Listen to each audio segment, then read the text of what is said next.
We're all set. Welcome, everyone, to the December 21st, 2022 meeting of the Planning Commission. I'm Tim Stevens, and I'll be substituting for Chair Krasner tonight, who's away on leave. So, Mr. Trainer, would you like to call the roll? Yes, Ms. Teets, Here. Mr. Stevens, Here. Mr. Puentes, Here. Ms. Comont. Here. We have a quorum in person. The commissioners not in attendance are Ms. Weiss, Mr. Hyra, and Mr. Chair Krasner. All right, very good. Next is the agenda, and the agenda is posted online. So I guess the question is, are there any questions or comments about the agenda from the commissioners? And seeing none, would someone like to move to adopt the agenda? Chair, I'll move we adopt the agenda for the meeting on December 21st, 2022. Thank you. I'll second. Mr. Trainer?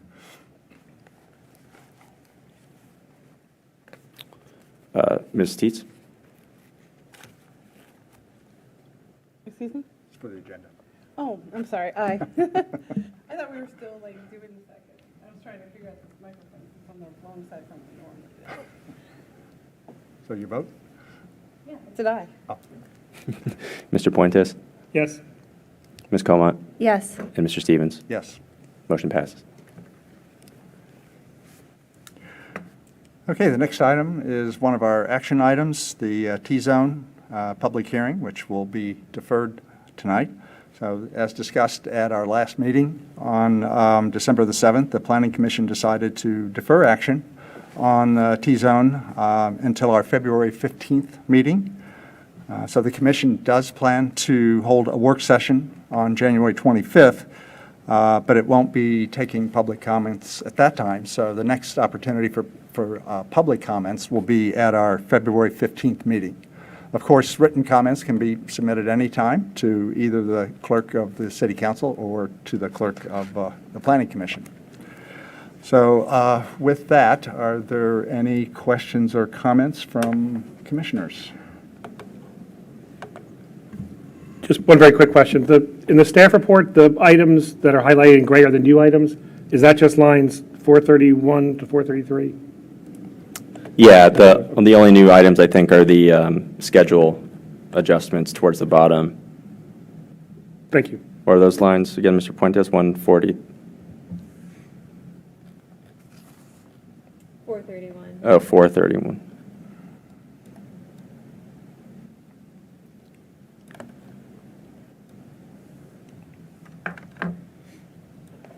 Yes, that's correct. Thank you. Okay, any other questions or comments from commissioners? All right, welcome a motion to defer the public hearing.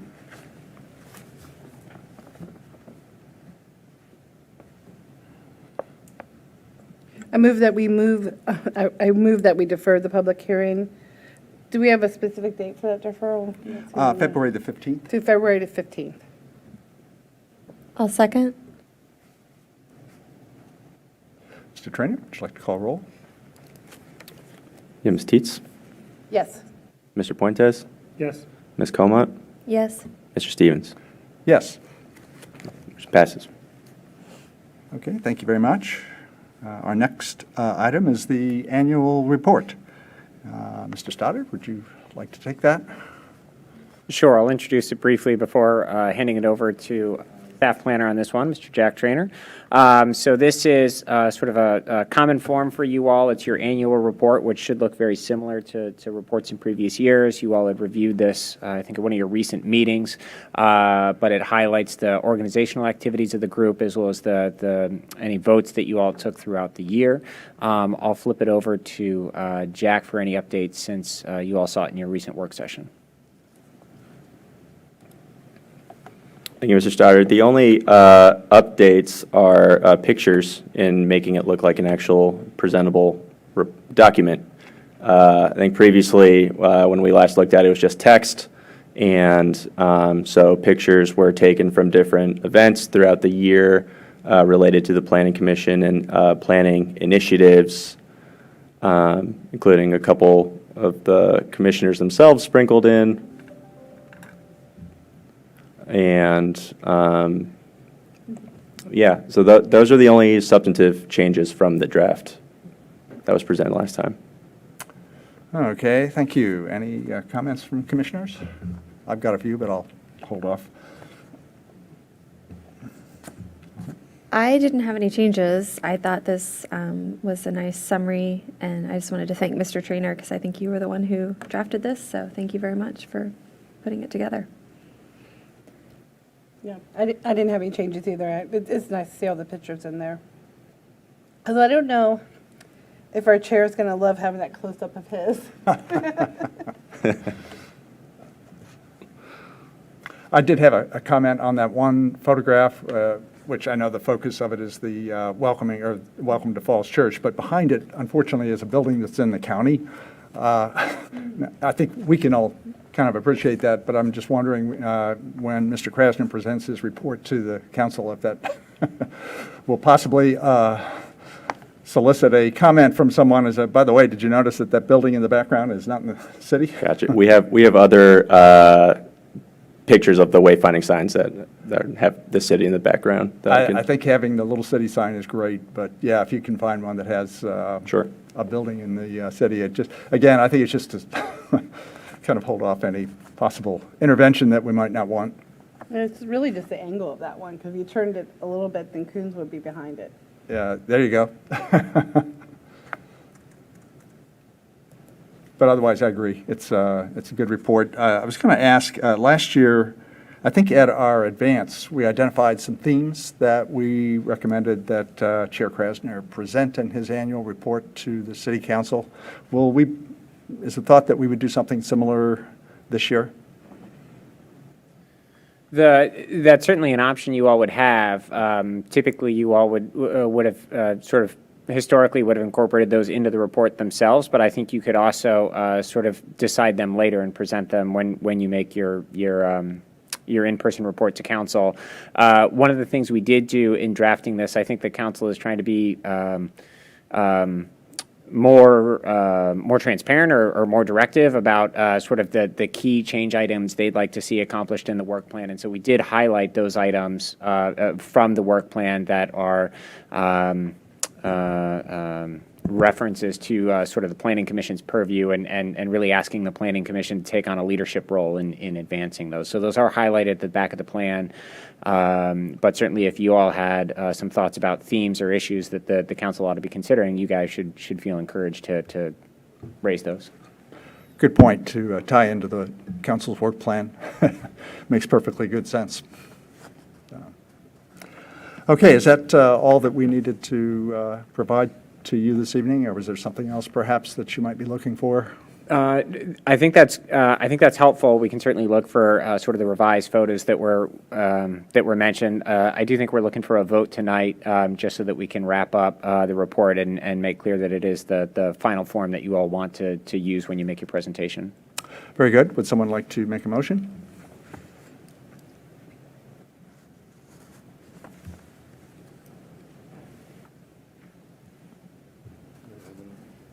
I move that the Planning Commission adopt the 2022 annual report to council. I'll second. Mr. Trainer? Ms. Teets? Yes. Mr. Puentes? Yes. Ms. Comont? Yes. Mr. Stevens? Yes. Yeah, the report is adopted. And thanks again, Mr. Trainer, for your help on that. And the last action item we have is the adoption of the minutes for our December 7th meeting. And the minutes are posted there with the link online. I'll ask the same question. Does anybody have any questions or changes? And if not, would someone like to propose adoption of the I minutes? move we adopt the minutes of December 7th, 2022. Second. Mr. Trainer? Ms. Teets? Yes. Mr. Puentes? Yes. Ms. Comont? Yes. Mr. Stevens? Yes. Minutes are adopted. All right, now we'll move into work session, and our item here this evening is TR 22-34, which is a requested change to the voluntary concessions for the Byron mixed-use development. Mr. Stoddard, would you like to present a staff report? Yes, thank you, Chair. And before I introduce it, I just want to confirm, Mr. Trainer, do we have the applicant on the line? Yes, the applicant is online Or the remotely. applicant's representative, I should say. Okay, good. So let me provide a brief introduction before turning this over to Mr. Trainer, who, like all our other items on the agenda, is the case planner for this one. So the item before you, this is before you as a work session item. This is an application initiated by the property owner at the Byron to amend the existing special exception conditions, the voluntary concessions for the project. Just some brief history that this was one of the earlier mixed-use projects approved in the city, and it had a fairly tight control over the use of those retail bays on the ground floor. Over time, as the city has sort of been able to test out those retail spaces with the market, we have been adjusting those conditions to provide a mix of both certainty as well as flexibility. So the applicant had approached us about amending the VCs. And as Mr. Trainer will detail in the report, the requested amendments would bring this, the conditions for the Byron more in line with what's been approved for recent projects, with that mix of both certainty for the commercial anchors as well as flexibility on the remainder of the spaces.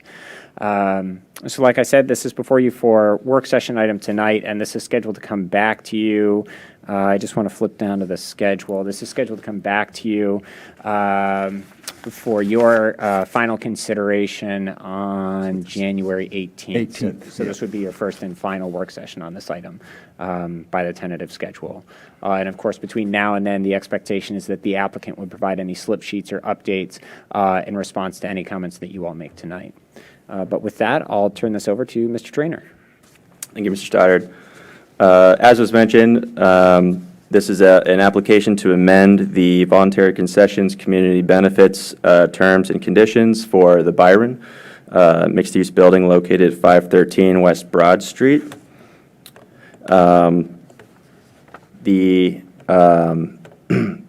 Excuse me, the applicant is Mr. Simon Lee, who owns the bottom floor commercial bays fronting Broad Street. His representative is Andrew Painter, who's on the line with us, and we'll get into some more specific presentation after my kind of overview of what the application is asking for. A little more information about the Byron quickly is that it's a mixed-use building, as I said, 90 condo units. The square footage of the total commercial space in the building is about 18,422 square feet. This application is concerning, again, only the bottom floor commercial space, which is about 9,396 square feet. The property is zoned B1 and sits in the West Broad Street Planning Opportunity Area, which is thought to emphasize pedestrian, accessible, and mixed-use development with a vibrant commercial environment. The original, a little more history. The original exception for the approval was revised by council in 2003 and later amended in 2007 and 2011 per the allowable uses, which were still restricted and does not currently allow the full B1 by right uses. The applicant essentially is asking for the full B1 uses to be allowed to them on the bottom floor, and to allow some other provisions to the VC, such as a parking management plan and some other land use changes, which I'll get into now. Specifically for the commercial changes, the applicant's requesting that units 130, which is currently Harvey's Restaurant, occupying about 2,610 square feet, and unit 110A, which is Penzi Spices, to remain as retail sales and restaurant uses. And the westernmost spaces closest to Howard Herman Park, which is units 110B and 110C, which is Acton Academy and a vacant property right now, would be allowed. All by right use is allowed in the B1 Limited Business District, except those listed in the applicant's proposed revisions to approve voluntary concessions dated November 3rd, 2022. The second amendment is, again, the submission of a parking management plan, which would be subject to the approval of the planning director and the Byron Condo Association. To clarify, the applicant has submitted a PMP, which again would be revised to any comments tonight, in addition to comments previously made by council before returning to you in that January date for final consideration. The third amendment is a new condition that would require the maintenance of 2 existing short-term parking spaces for a maximum of 15 minutes each in the courtyard area for the life of the project. Number 4 is another new condition that would guarantee the existing bicycle rack, which has a storage capacity for 7 bicycles, would be maintained for the property of the life of the project. This is also yet another way of saying it, they would comply with the current bicycle standards in the city, so not necessarily a voluntary concession, but the fifth condition is an amendment to original condition 12 that would require units 130, 110A, 110B, and 110C, or all of those bottom floor commercial units, to have an entrance along West Broad Street to assist with streetscape activation, and defines storefront transparency as offering a view into an area of each commercial space where human activity normally occurs, and does not include views into areas blocked by display cases, the rear of shelving, interior walls, blinds, hallways, or the like. And the last 2 conditions here, or amendments, the next is, again, another new proposed condition that would require the applicant negotiate in good faith with all future commercial tenant leases to encourage installation of energy-efficient lighting and water-efficient plumbing utilities within their respective first-floor commercial units. And lastly, this amendment would reflect the City Council's adoption of the latest resolution approving the application.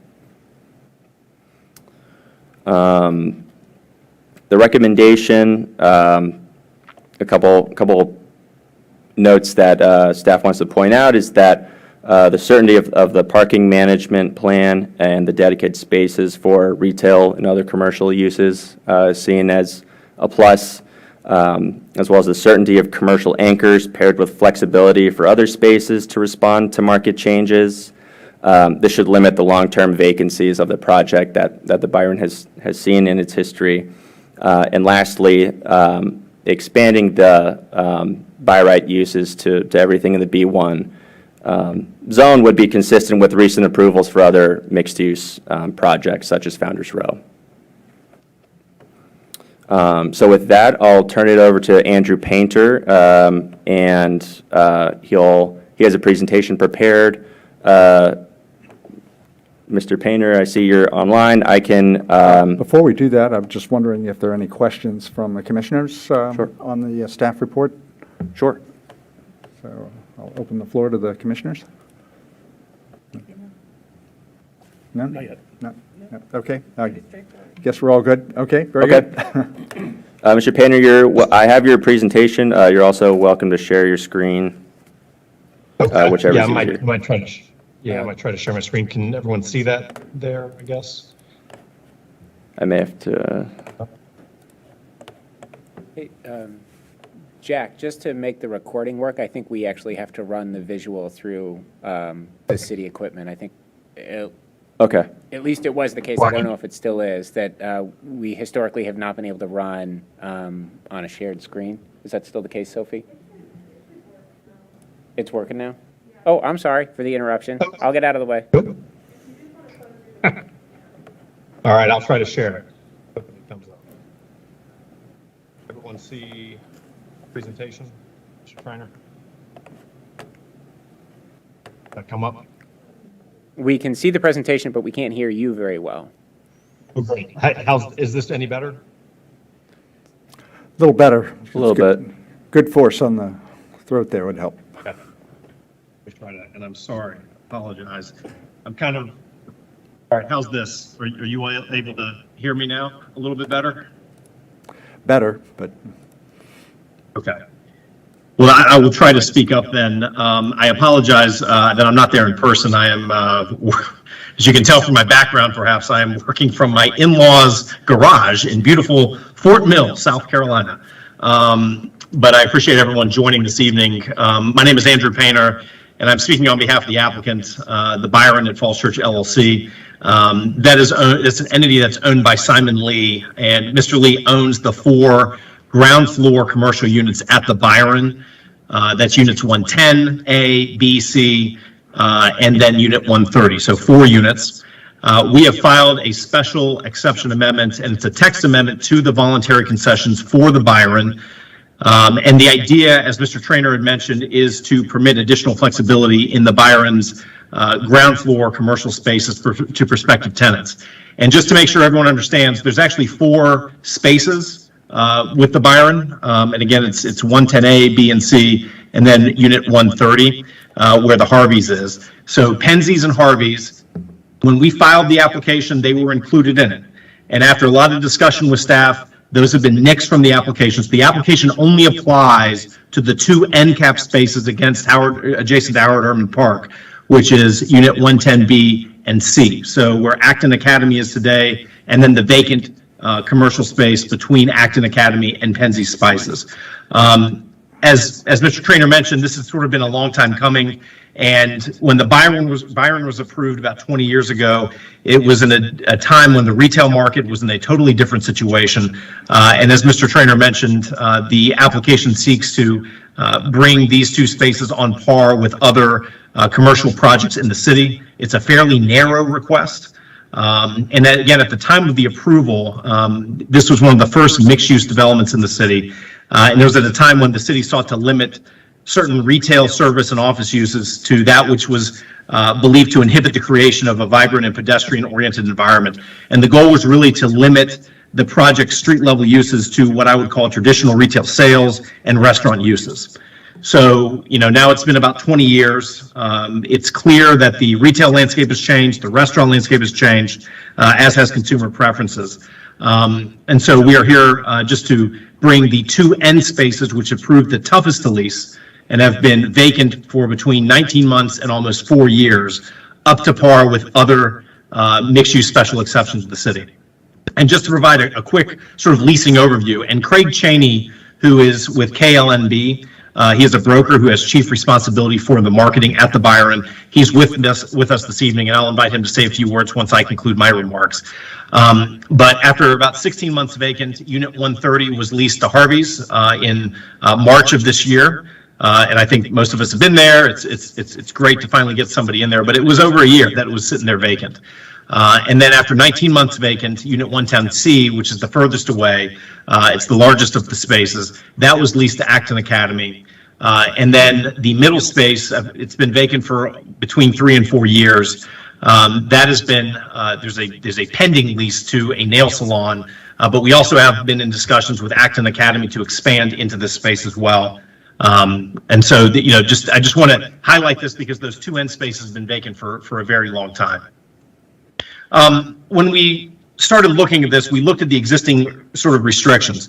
The restrictions on the property really have stifled both the ability to lease out these spaces, but also city revenue, because it's not great for the city when nobody's in there and there's brown, paper on the, on the windows, and there's no pedestrian activity on nearby sidewalks. It has really presented an unwelcoming and unappealing appearance along the city's primary commercial corridor.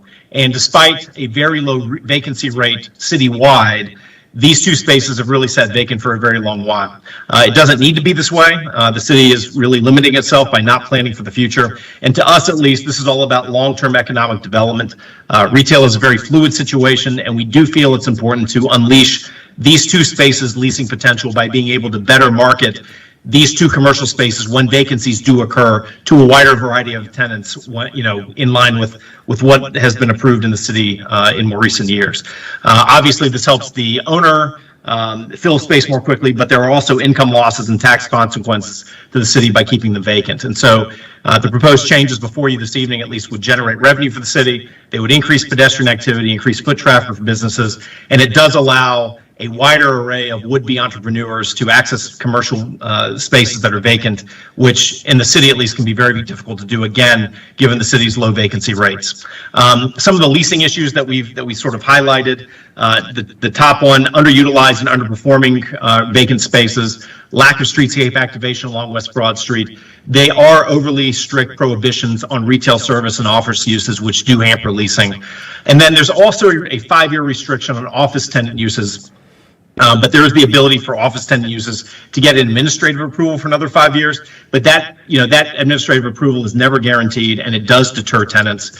And then the other thing that we've noticed, or we've learned throughout this process, is that we need to bring some certainty to the parking situation between the residential and retail office tenants as well.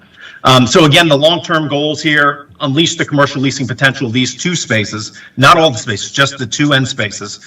And that would then allow us to more quickly respond to opportunities and identify commercial tenants which would generate street level activity and serve the immediate community. It would bring consistency to the permitted uses between this project and other mixed use special exceptions, and make sure that we are not at a competitive disadvantage when trying to market these spaces. And then instead of having to return to staff time and again, especially once these vacancies occur, we just would rather just fix it now and not have to keep coming back.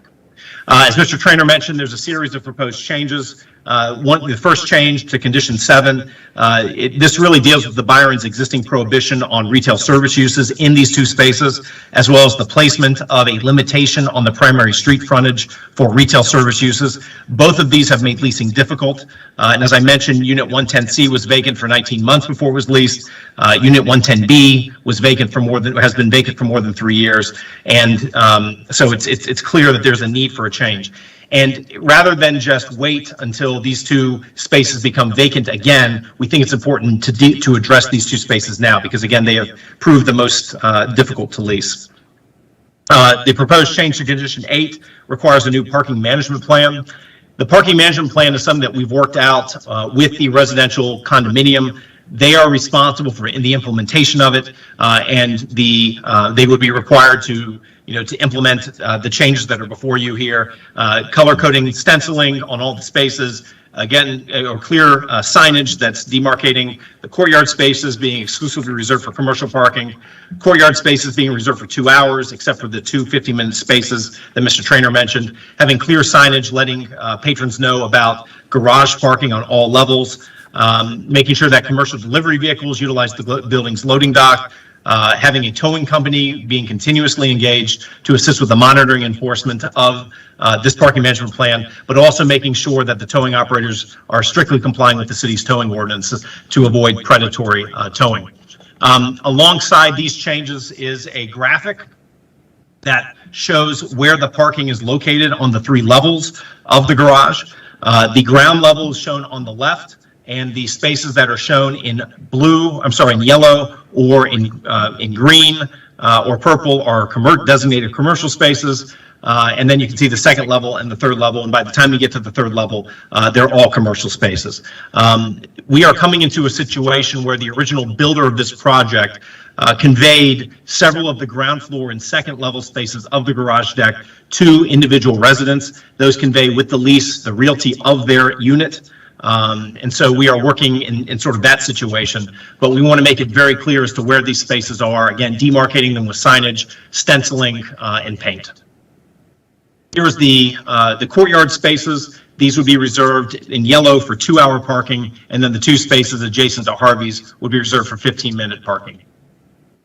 As Mr. Trainer mentioned, there are changes to condition 9, which requires 2 15-minute parking spaces that I just showed. Condition 10 requires maintenance of an existing bicycle parking rack for the life of the project. Condition 13 requires the owner to encourage the installation of energy efficient lighting and water efficient plumbing fixtures. And the last change is to reflect the council's adoption of Resolution 2011-25, which has not been done. So all of these changes together are hopefully bringing sort of a finality to the leasing issues that we've had with these two spaces. We don't want to do anything to change the Harvey space or the Penzie space. And we've been at this for several months. Staff has provided a lot of good feedback, as has council, and we have taken all of that feedback to heart in what is before you this evening. So, Craig, I don't know if you are on the phone, if you want to add anything to what I've said, but again, it's a fairly straightforward request, dealing really only with about 3,000 square feet of space in a single project. But Craig, do you want to add anything that I may have left out?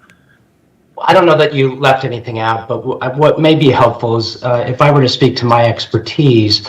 I started my career in the year 2000, so I've been doing this for nearly 23 years. Never in my career have I ever had a project like this that was as difficult to lease in a fantastic market like Falls Church.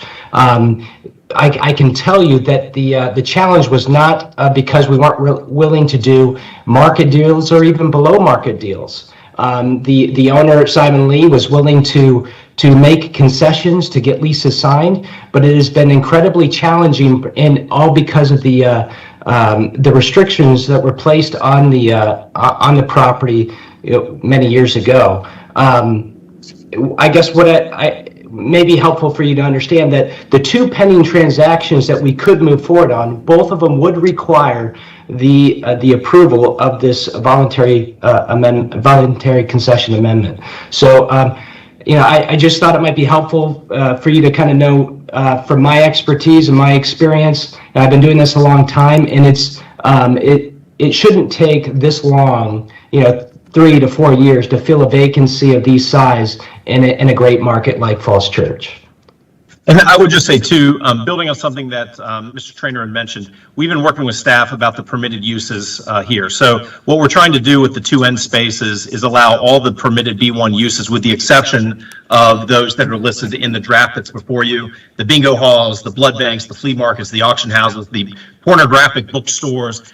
This list, we did not pull out of thin air. This list was given to us, by staff to, sort of, edit and agree to, which we have done. So there is a limitation on the uses. It's not all B1 uses. There are these limitations built in, and this use list is identical to that. I believe, Mr. Trainer, with, if I'm not mistaken, with either Broad Washington and/or Founders Road 2. So that's where the use list came from. So I just wanted to mention that. So with that, Mr. Stevens, I'll conclude my presentations. Happy to answer any questions, though. Okay, well, thank you very much for your presentation. All right, we can open it up to the floor. Commissioners, if you have any questions or comments, please go ahead. Thank you, Mr. Chairman. Excuse me. One, I think, is an easy question. When you say life of the project, we're talking about the Byron, the whole building, right? So as long as the building is there, that's what we mean by the life of the project. Correct. We've used that term on a number of recent projects, and that's certainly what staff means, and I think what council understands. Thank you, just making sure. From a process perspective, then when does the parking management plan usually kick in? Can you just help me understand, just remind me, when does it usually occur if it was a regular application? Sure. So just to confirm, that was a question for staff? Yes, please. Okay. So, yeah, so most of the city's recent special exception approvals have included a parking management plan detailing which spaces are for which users of the buildings, which ones are shared, when are they open to the public, and any other terms or conditions that would go along with it. When the Byron was originally approved, that actually didn't include sorry about that. It actually didn't include a parking management plan. It sort of predated the city's experience and history with these. And so that is one of the things that staff has flagged as a benefit of this proposed amendment, is that the applicant is offering to commit to and maintain a parking management plan, which would include a mix of dedicated commercial spaces as well as short-term spaces dedicated to commercial use. This has been a bit of a back and forth between the Residential Condo Association and the commercial space owners as they try to navigate the uses of this parking garage. And so I think getting this down in a documented form would actually be helpful to all parties. Do you think there's a need, or maybe for staff or the applicant, I don't know, for a transportation demand management plan? Is there any concern that we need to manage the demand for the parking in and around the site?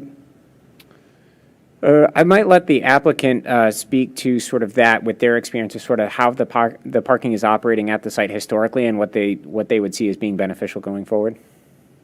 Yeah, Mr. Strouder, to pick up on that, we have looked at all of the parking. There is sufficient parking for all of the uses. Again, the uses today are, it's planned for retail sales and restaurant uses, which are very high trip generating uses. There is sufficient parking. We actually have not, and Craig, you can speak to this, but we have not seen a major problem with the parking. But we've heard anecdotally that there are issues with the parking, and so the way that we're trying to tackle it at least is, again, it's not an issue as far as the number of spaces, it's getting people to the spaces and letting them clearly know which spaces they can park in and for how long. And so working with the residential property owners, the condominium, we've come up with a series of measures. Again, it's clear signage, on each space. It's the painting and stenciling on each space, and it's letting patrons know where they can park and that there's available parking in the garage. So I don't think that there's an issue about reducing the number of single occupancy trips, emanating from the project. It seems to be it's more alerting people where they can park and doing so in a very clear way, which is what the parking management plan seeks to do. I might just add to that, in terms of the transportation alternatives that are available within proximity to the site, the project actually, when constructed, had provided a bus shelter. As part of a recent city project, there was a new shelter provided closer to the traffic signal. So that shelter is up and running with bus service along Route 7. There's also a Capital Bike Share station on Pennsylvania Avenue, which is actually the cross street. That traffic signal is shown in the photo. And then, of course, the sidewalk is wide and generous for pedestrian traffic. You've got the nearby Howard E. Herman Park. So in terms of a site design, it's already got a lot of the elements that we would typically look for in a TDM plan. In terms of operations and maintenance, this is one of the things that's been a little bit difficult for staff in reviewing this, is that the application is by just sort of a portion of the building owners and operators and not the entire developer. And so that is one thing staff has been sort of careful of in reviewing it, is that when the application is originally coming in, you're looking at elements that would sort of apply, and the cost would be carried by the entire project, whereas now anything we're looking at is specific to just those commercial spaces on the ground floor. Thank you. I think this all makes sense to me. I don't have any major problems with this. I understand the need at the time to try to make sure that we're activating the streetscape with the restrictions, but obviously vacant parcels are not, we don't have a lot of active streetscape, so I don't have any general problems with this. Thank you. Ms. Teets or Ms. Coma, any comments? You're good? Okay. I have a couple. I would agree that, long-term vacancies in this building have definitely been an ongoing issue for years, and I think that is unfortunate for the city and obviously the owner of those spaces and the building itself. I think the residents would like to have amenities as well on the ground floor. I guess I have bigger picture questions just about like the way that we're regulating uses generally. Maybe I think this is for staff. I was looking at the Broad and Washington VCs to see like kind of what have these look like for newer projects, and I'm pretty sure I have the final ones, but in these, the prohibited uses listed are things like barbershops and beauty salons and nail salons and studios, including yoga. And like, is the idea just we have enough of those things and we don't want more here? Or what is the rationale for those kinds of very specific uses of things that people in the city, I think, would like to have? Correct. So I think the premise sort of for a long time in the city has been to try and curate sort of the commercial experience in these ground floor uses. The idea that the special exception process, when it was originally stood up, the idea being to incentivize new and significant commercial activity in the city, with the residential being sort of the money generator from the private side perspective, and then the commercial uses being sort of the public benefit that goes along with those. And so the thinking was for a long time, the idea that if this is a partnership with the private side, of being very specific about what the city wants to see in those commercial spaces, and that's why you can see these very detailed lists. So you're right that often the commercial spaces are very specific in the voluntary concessions. Certainly regards to the anchor uses, and also in the remainder of the retail base, they're often structured as either sort of a maximum on retail services or a minimum of retail sales and restaurant uses. It's usually some combination of that, along with, as you said, restrictions on what could be seen as sort of a nuisance use, or maybe is not seen as sort of a new or a significant use. I guess, I mean, I understand, asking for nuisance uses not to be included, but I just don't really understand sort of micromanaging building by building where the nail salons could go, or where the barbershops could go, or where the yoga studios could go, because I think, 20 years from now, who knows what the market's going to look like. It just feels a bit of hubris to me, honestly. I guess So- I would just mention, because I've seen this happen again and again, and it seems to be, I remember there was a point where they wanted to not have banks allowed, because we had so many banks, It's just this whole feeling that we have too many nail shops, and that they were trying to get more vibrancy and a little bit more better mix. But I think in the end that it's just better for us to allow a wider range of retail than to try to micromanage something. That's my feeling as well. Yeah, But if I understood your comment, a part of it was the interest in tax productivity, if I could use that term, and kind of steering it in the direction of, those uses that, for whatever reason, the tax code generates more revenue for us. And Well, there's Yeah, that, and the- but banks actually generate pretty good tax revenue because they have tax based on the amount of money deposited at the bank. But there was just this feeling that we needed a different mix. But it's hard to micromanage a mix like that. Well, and then it's 20 years from now, it's an issue for the owners of those buildings. Right. And they're coming back, we're all here talking about it, so. Well, I think all these changes are common sense changes, and especially the fixes on some of the parking. I think all that, and it just makes sense to make it a wider, because we really don't even know of uses in the future. Did you want to reply to that, Mr. Stoddard? Just to sort of bring together a couple things that were mentioned, this idea of trying to connect it to the fiscal performance of the project, trying to provide for the everyday uses that city residents want to use, trying to guard against sort of difficult situations where a space may remain vacant for a long time. The more recent approach and what's proposed by the applicant here actually mirrors this. What was taken with Founders Row 2 was sort of a multi-part structure where for the life of the project there is a commitment to some amount of restaurant uses in the Founders Row 2 project, because that was really driving the fiscal performance of the commercial components, and then for a short-term duration, there was a limit on retail services, and then after a set amount of time, that restriction actually expires, and then the rest of the commercial spaces can be used as the applicant in this case is proposing. So the idea is there is some measure of fiscal performance that's guaranteed for the community in terms of those restaurant uses and retail sales, and then the rest of the spaces, at least for the initial term, need to look like the proposed merchandising plan that often comes with the project application. And after a set amount of time, that sunsets, and the project has flexibility to lease up a wider range of uses.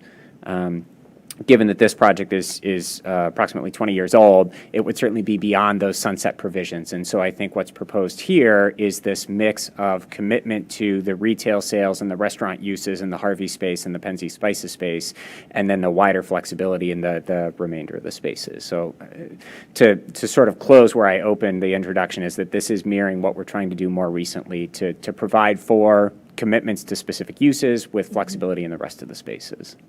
That's helpful, thanks. I guess my only other comment is on the parking. I I don't see that there's an issue with the number of spaces there. I think that garage is often quite empty, but it's a mess. I mean, it really is a mess. And I don't know how much the signage is going to help. I'm hopeful it will help. But, I think it's still going to be confusing for patrons. And so I think people are still going to be complaining about it. It would be really nice if we could fix it to get those, spaces that were deeded to residents back into the commercial mix. But it seems like that's not a possibility based on the discussion council had last month. So I guess I would just say I think it's unfortunate. It'll probably likely to continue to be an issue, but it doesn't seem like there's much you can do. I did wonder why the top level of the garage is 3 hours, while the second level is 2 hours, and the bottom level is 2 hours. Do you know why they have those differing times? Because it's just, if things could just be simplified generally in the garage, I think that would help. Yeah, that might be a question better answered by the applicant in terms of the building users and how they're trying to balance that. Yeah, I mean, those spaces up top, and when I say 3 hours, I mean, that's really been more of an encouragement for a long time. That's where employees are supposed to park for the retail uses and some of the office tenants as well. And so the thought was the higher you go up in the garage, the less, the greater the time is that you have the ability to park there. But I don't know, Craig, if you want to say anything at all, but it was thought that that's where employees should park. And I believe in the leases, that's in the tenant leases, the commercial tenant leases, that is where employees are supposed to park as well. I don't know where that originally came from. I believe it's in the condo documents, and I don't know if that was something the city wanted or not. But that's outside of the applicant's control. It's up to the condo documents. I understand, and they're implementing these signage changes for you. So I guess what I might be suggesting is just maybe it would be easier to simplify the time limits as well. I understand that the employees are given like hang tags or some sort of sticker for their cars so they can park for longer. Is that correct? That's correct. Yeah, so I don't know. I mean, if you could just make the whole thing 2 hours, that would be one thing that would be a little simpler. Just a suggestion. Go from Just to- 4 colors to 2, maybe. Yes. Well, just to chime in, the reason for setting the maximum is that the garage doesn't have an elevator, and so accessing the upper floors is only by the staircase. I guess you could walk the ramps, but generally by the staircase. And so I think the motivation for keeping in previous approvals, the attempt has been made to sort of push the employee parking up to the upper floors so that retail patrons have the shortest travel distance to the shops. That makes sense. I fully support having the retail employees park on the upper level. I think they could make that a condition of the lease, right? So I guess I'm just saying, just maybe make the whole thing 2 hours. I mean, retail customers are allowed to park on the top level as well, right? In addition to Correct. the Yeah, employees. customers would have the option to park up there, but the idea is that employees, because of the 2-hour restriction, really wouldn't have the option to, and that way it sort of saves you the trouble of having to go out there and monitor hang tags and make sure the right people are parked on the right. I think you just sort of sign the spaces as 2 hours was the thinking. Well, I mean, but the employees, like 3 hours isn't going to do someone that much good. If they, do the employees, are they allowed to do unlimited parking on the third floor? They are. Okay. They get a hang tag, I Hang think. tag. Oh, Yeah. okay. I've never parked in that garage. I've always been able to get surface parking. Guess I've been lucky. Maybe we could take this issue back, Mr. Stoddard, and have a discussion coming out of tonight and just see what, work with the Residential Owners Association and just see what we can do to simplify things. And if we can't, we can't, but if we can, it's a good comment. Red, no park, green, park. Thank you. Big letters. Park here.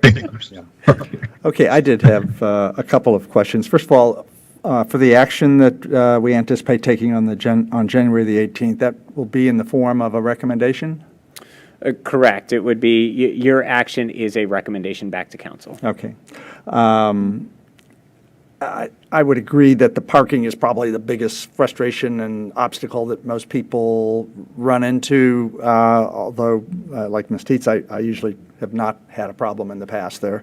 But regardless of that, I don't think it undermines the logic of the request to update the uses to match what the city is currently allowing at other presumably competing locations. So it certainly makes a lot of sense to me to bring those all up to current conformance. I mean, there's certainly a lot of difficulties in the retail business this year. It's changed dramatically since when the Byron was approved and constructed. We've got people buy from home online. Bricks and mortar has got all kinds of difficulties. It's been way overbuilt. We're still catching up for overcapacity in that. So I think this is a relatively small thing that we can do that could be called pro-business. And as we've all pointed out here, it's good for the city as well. So that just makes a lot of sense to me. So, I mean, I would probably even extend it to the Unit 130 and 110A. It'd just make it an automatic thing that whenever we improve or expand the uses in other projects, unless there's some really compelling reason that it really just should be automatically available to other comparable projects, but I'm probably straying outside of what I need to right now. I think just in terms of where we're at this evening and providing my feedback, I certainly don't see any difficulties in making a positive recommendation back to council. And is there anything else that we need to deliberate on this item? No, I think if those are all the commissioners have and you all feel prepared for your next meeting, I think that's it. All right, well, thank you, Mr. Painter. And Thank you very much, and have a happy holiday and New Year. likewise. See you all soon. Okay. Before we go to the director's report, I realize I kind of skipped over item 5, which is receipt of petitions for items not on the agenda. So, Mr. Trainer, I should have asked you whether or not we have any petitions for items not on the agenda. No, none submitted. I'll just say I anticipated that was going to be the outcome there. So, okay, thank you.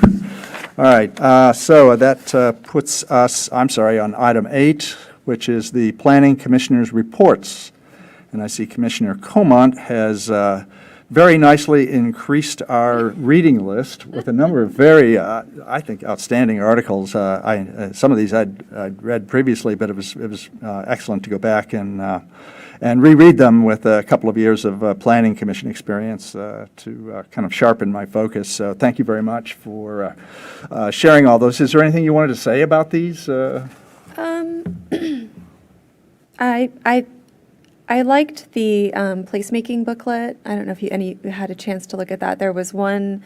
Did you come up with 10 places in the Exactly. culture? Yeah. No, well, I was thinking about that, the power of 10 rule, and think like what are the 10 places at Cherry Hill Park, for example? You have the barn, you have the children's playground, you have the volleyball court, you have the picnic pavilion, you have the grassy area. So, I really do think there's a lot of wisdom in that. And I was thinking about that with regard to the plazas, the smaller plazas that, that our EDA friends and staff are thinking about, and thinking that those should also have those similar, maybe you don't have room for 10, but having those kinds of different uses in each place, I think, is a really important rule. So. Yeah, 'cause it made me think about the little parklets that were made out of parking spaces, and how much fun they were to have these little innovative kind of spaces, and how it'd be nice to have some of those kind of be like something a little permanent. You just need something fun. Yeah, and it recommended a range of activities for people of different ages and abilities too. Kind of something for everyone. So I thought it was a good goal. And maybe could be good guidance for the plaza installation, if that moves forward, and these other parks that are being planned. The parklets, yeah. And we do have like other spaces in the city that we own, pieces of paper streets and things that we've never really done anything with. That should probably have bike trails and could have some small pieces of like playground equipment on it. Like we actually mow a lot of them, and we just nothing happens with them. Yeah, I really love the Fungus Among Us art installation that was on Howard E. Herman Trail. That was terrific. Yeah. I mean, I don't know that, Mark Robarge, was that his name? Yeah. I don't know if will keep doing those for us, but, those little surprise and delight kinds of things are really nice, make a place feel special. And then the other thing, that the lean urbanism, I mean, I shared that Strong Towns article, which was from 2019. I feel like thinking about T-zones, I think a lot of what people are reacting to is this worry of having these big, huge buildings go in this, place that has felt very small for a long time. And I think those are a lot of the projects that we see nowadays. We don't see a lot of small developers coming to the city, or, I think Northside was maybe an exception in that regard. The adaptive reuse of that Or building was Northgate. terrific. Even. Oh, and Northgate? Yeah, well, it's a smaller mixed-use project with, Yeah. some retail. It was a little smaller, yeah. But even that, I think, is a full city block, It is, right? It's yeah. not a quarter acre, Right. right? Like, I think you can actually do like a pretty nice 4-story building on a quarter acre. Yeah. But we don't get those kinds of projects coming. And so thinking about a context like Park Avenue, what can we do to encourage those smaller developers and those smaller developments, what can we do to make it easier so we get more of those in addition to the bigger developments? But the thing I liked in that article is the photos there, because there's a couple that reminded me of being in Ireland this summer, Yeah. where you have the retail level and then you have two, apartment levels above. And I think that's the thing with the T-zone thing is that, part of it is the examples were either buildings that were on a nice green area with lots of green around, which was not what we were going to get Right. at the 80%, or it was just, I think if we were talking about a 1-story retail with 2-story of condo or apartment above it on Park, I don't think people would be as concerned. And so that's why I was looking at it going, I love these photos. Yeah. And there are things that would fit in really well. Yeah. And we don't lose the businesses that we have on a lot of these lots right now. We still would have room for those businesses to be, small businesses that need a small spot. Question is, how do you translate that vision into zoning code? Well, So that it exactly. acts to attract those things, so. Yeah, I mean, I think that's probably the whole thing with the T-zones is making it difficult. But the other problem with the T-zones is they're all too different. We're really trying to do something, and I think part of the problem is there's so many different things on them. But I did enjoy that article, and I liked the view of it. It made me think of if Independence Square, which is that older business condo building that is across where Whole Foods is coming in. So we own a business condo there, but those are becoming harder and harder to rent. The people who just own them and rent them, because there's less people that want to be in these older buildings. And so, Just out of date, yeah. Right, that would be it's a small parcel. It would be lovely to go in there but not lose the offices, but put in new buildings with lower offices and condos above it. Yeah. And not have it be too large because it's right next to the Falls Church. And you don't want something towering over that. And that, in fact, you can't really have it there because that's a historic area. But some of the stuff I saw in there, I thought that would look really great there to have something not too large so that the church doesn't overcome, but that could be a nice mix of business and condo or apartment. But Fit in with the moniker Little City, right? right, exactly. But I think how do you get code to do that, and how do you make that viable for a builder? Yeah, so that Strong Towns article linked to the lean urbanism website, and they have a lean code tool, which is incremental zoning repair, and that has a ton of different recommendations, on everything from parking to setbacks to the width of driveways and reducing curb cuts and all sorts of really good sort of urbanist practices and little things that you can do with your code and a lot with the process too. I think one of the criticisms they have of a lot of city processes is that they're kind of a one-size-fits-all, and for small developers, they just don't have the funds to make it through a process like that. You almost wish that we could kind of, And I don't know if it worked, but it would be really cool if we could pre-plan, like 4 or 5 things that we'd love to see in the city, where if you come in and you use our pre-plan, you pretty much, A lot of people are doing accessory dwelling units Accessory that dwelling way. units, yep. Yeah. Yeah. They're Pre-approved plans. ready, off the shelf, ready to go. if you- yeah, I mean, but I'm just thinking like, instead I'm thinking like for these kind of commercial-ish parcels that need to be rebuilt, it would be nice if there was a pre-plan, it was easy. And obviously, the biggest thing we can do is reduce parking a lot. Because parking's such a big expense. And if you take, my feeling is like, if we say, hey, you can have no parking, but in exchange for that, you're going to keep the building at this size with this kind of mix of commercial and Yeah. retail slash. I mean, that's basically what happened with Northside, isn't it? Yeah, basically it is. And can you imagine not having that in the city now? It's become like, There are some. it's, okay, well, I would have to disagree with them. I feel like it's sort of it's a central destination. You're right. For the city. Well, the thing I think people don't realize is, and on the lot across the street, which is half city parking, well, like, I guess we're a third of the parking, and the rest of the parking goes with the Shinsky property, and then the other end, there's public parking spots that are across from Northside Social that were always empty. Yeah, Because I always knew if you went, I'd park there sometimes because my daughter had a piano lesson not far from there. And they were always empty. And so that was funny as people were like, there's no parking. I said, there was empty parking back there for years. And Yeah. now that parking's full. And yep, so- and we've added street parking too. Right. And so my feeling is like before we had a piece of pavement that just caused runoff, and now at least we have some people using it to Yeah. spend money in a business. Yeah, yeah. Anyway, I thought these were interesting, good resources and thought-provoking, so I just wanted to share them with you all. Yeah, thank you very much. It would be interesting to get, for example, on the I think it was the Strong Towns article. Was that the one with Kevin Klinkenberg?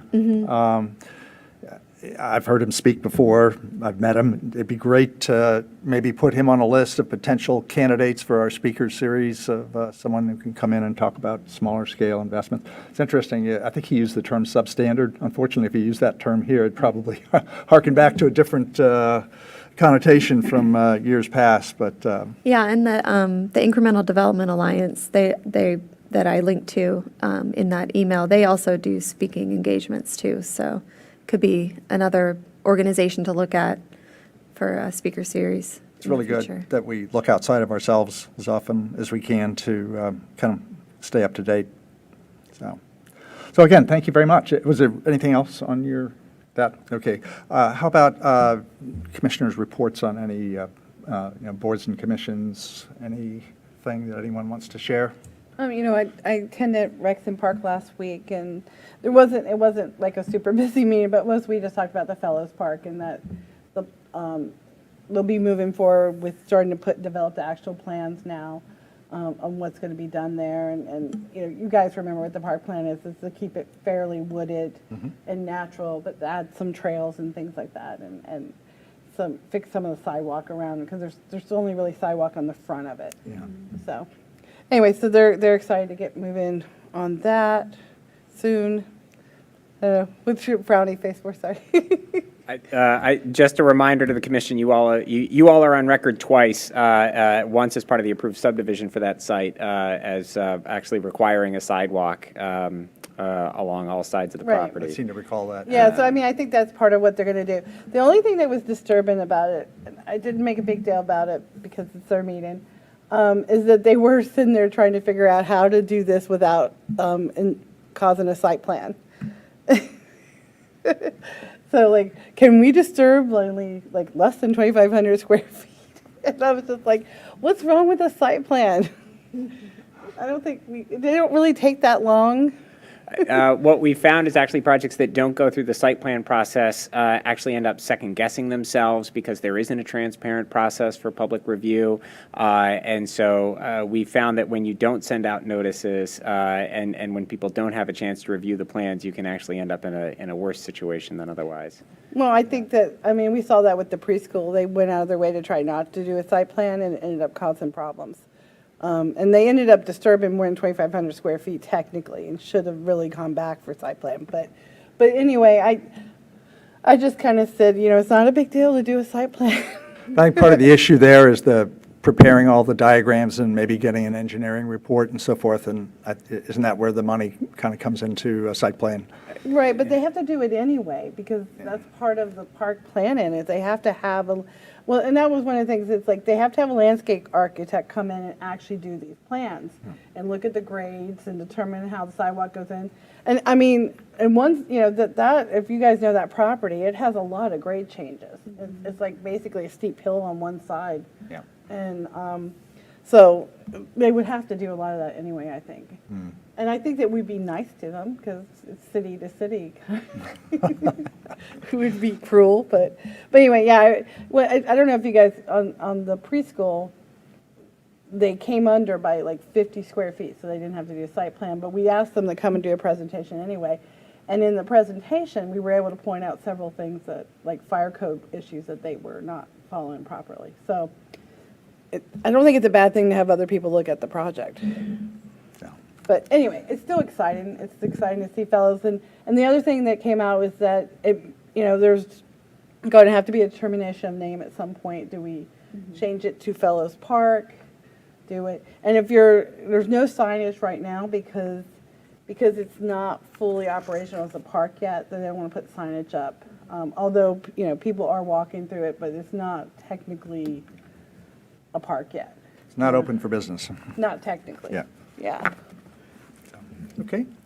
Any other Yeah. commissioner reports? Speaking of sidewalks, the subdivision that we approved, I guess maybe a year ago now, maybe not even that long, across from the back entrance of the Oak Street Elementary School, they have a new sidewalk that's now Oh, right. been put Yeah, in. close to where you are, Yeah. right? Yep, right near me. So Is that it's very working? nice. I haven't walked on it yet, but it looks very nice. It does sort of terminate, and there's no crossing, there's no ramp or anything, but it's progress. We'll finish it someday, I suppose. Just to interject on that, that is in, Public Works has been leading the Missing Links project, which City Council has been funding regularly over the last few years. And that is included in the most recent list of missing links to take that sidewalk around the corner and Excellent. provide a safe, visible crossing to Knew you get to were the on rest it. of the sidewalk. Thank you, Mr. Stoddard. Yep. And I attended the CACT meeting. They had an update on the NTC program. I think the whole Greenway Downs project is delayed because it looks like the bump outs were designed to be too large for the buses to be able to make turns. And so they're having to kind of make some revisions. I'm not sure the length of the delay at this point, but I think they're still working through comments on that. So just FYI on that. I think that's it. Okay. Is that it? I Yeah. And, I just want to thank the Falls Church Fire Department with their Santa going through the streets. I don't know if you guys have seen him. Yes, We yes, yes. caught up with him a couple Yep. times, Got and it. it's just, I just wanted to say a public thank you because we couldn't get any of our kids to go outside, but we went outside and waved anyway. All our kids were like, we've been doing this for years, we're done with it. We all went out. My kids are little, but I grew up here, and so that I remember Santa on the fire truck from when I was a kid. It's one of the things that makes this place such a special town, I think. It does, and it was a really, at least when they came through our neighborhood, one of those windy nights where it was really cold. Yep. So. Yeah, it's amazing, and the elves running alongside are definitely in great getting shape, right? Yeah, they really are. Yeah, they brought treats for our dog, and they were handing out some paperwork about fire safety Right. for the holidays. So yeah, it's a It great is one of my tradition. favorite things about the city. Yeah. Great. All right, if that's the conclusion of our commissioner reports, I believe, Mr. Stoddard, we can turn it over to you for the director's report. All right, thank you, Chair. So the written materials in the director's report, this is a memo that I'm happy to pass along to you. It's from Deputy City Manager Cindy Mester. This is, I've had coffee with her a number of times since your all's work session, and she's talked a lot about how beneficial the kickoff was with you all to get the CIP off on the right start. And so she did want to be responsive to the questions and comments you all made, and so she captured those comments and provided responses to the questions you raised at that work session. And she wanted to provide it this month because your tentative schedule, I'll speak to this later, but the tentative schedule has her coming back with a drafted CIP to you all in February, and so she didn't want to leave a lag between getting your questions and making a response to you. And I think our recommendation is March 1st is when we do that. Correct. It's a short turnaround time, and that's to accommodate preparation of the required budget materials on the front end so that you can have a complete draft, and then wrapping it up with enough time to meet the council schedule for them to get to a budget action. And then the other item I had in my report was just to walk you all through the upcoming items. The look ahead, as always, is included in the agenda that's linked to your agenda, Mr. Trainer. I don't know if we're able to pull that up. It's like January 4th is our advance. Yeah, I'm not going to walk through the whole chart. It's a lot, and sometimes it changes anyway. But I will walk through just the January dates and flag a couple things on your agenda as well as council's. So January 4th is your organizational meeting as well as your advance. For folks, I think you're familiar with this, but it will be election of officers, the assignment of liaisons to the various boards and commissions, as well as your annual advance. And that is the business on that agenda. January 9th is as a council meeting night. It'll be a combination of meeting as well as work session. And just two things I wanted to flag. One, printed here. This will be council's first work session on a zoning text amendment to make permanent allowances for outdoor dining. The outdoor dining that was stood up during COVID in response to COVID is still operating under temporary measures. Most other places in the region have transferred over to permanent measures. So the city's doing a little bit of catch up. And so we've found that generally outdoor dining is working well. But we do want to, as staff, I think one of the issues we're seeing is that restaurants really need sort of long-term certainty about what the rules are in case they need to make any investment in their properties for ADA access or bathroom facilities or fire code reasons. And so I think moving this to a permanent setting would enable those restaurant operators to move themselves into longer-term investments in these spaces. So really a lot of these zoning text amendments that are going to be proposed are with that in mind, that outdoor dining is working, people like it. So how do we get these things onto a permanent footing where everybody knows the rules going forward? The other thing, which I didn't write down, but I want to mention in response to the comments and questions about sidewalks, as you may remember, there was an identification of about $1.6 million out of the ARPA funds for sidewalks, bus stops, other multimodal facilities. Council's going to be reviewing staff recommendations for those projects. It'll include a number of bus stops that we didn't manage to catch when we to install when we put in the first round of bus stops a few years ago, some missing links of portions of sidewalks throughout the city, as well as some pedestrian crossings that have been requested, but we haven't been able to get to yet. So you'll see those recommendations in the council's packet on January 9th. The January 18th, this is back to your all's agenda. This will be your second meeting in January. As you talked about tonight in work session, action on the Byron, the requested special exception amendment to the Byron. Outdoor dining, the materials that went to council on the 9th will be included in your packet as an information session.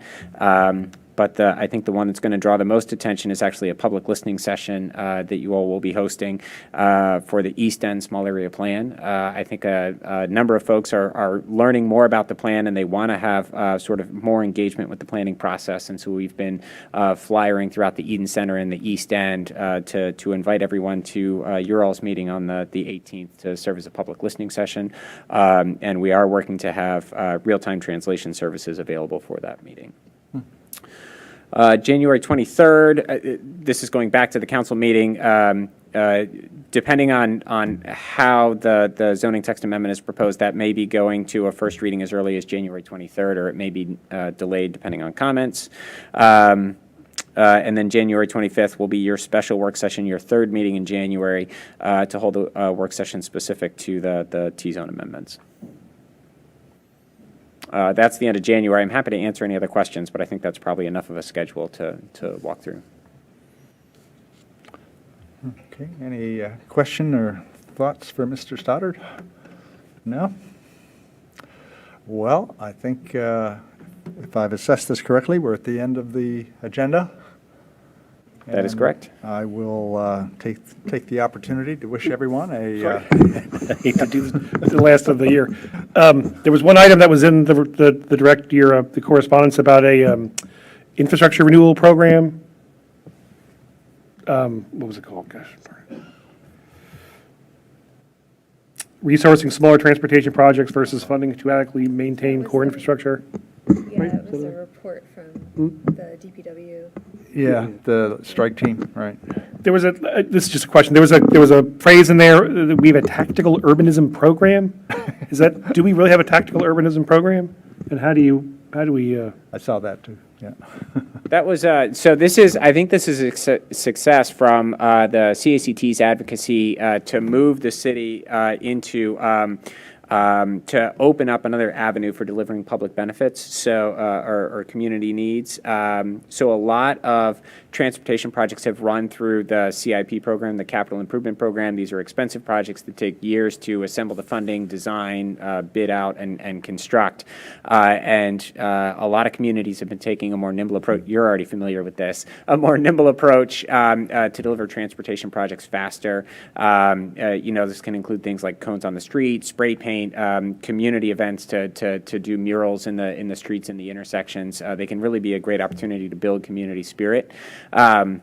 Responding to the CACT advocacy for that, the city manager, Public Works, and the city manager did bring forward a funding proposal for Public Works crew specifically to deliver on these kinds of initiatives. Council did award funding to support that. We're currently in the process of staffing it up, so we have the financial resources for it, but we don't have the people resources for it yet. So we're working to build that.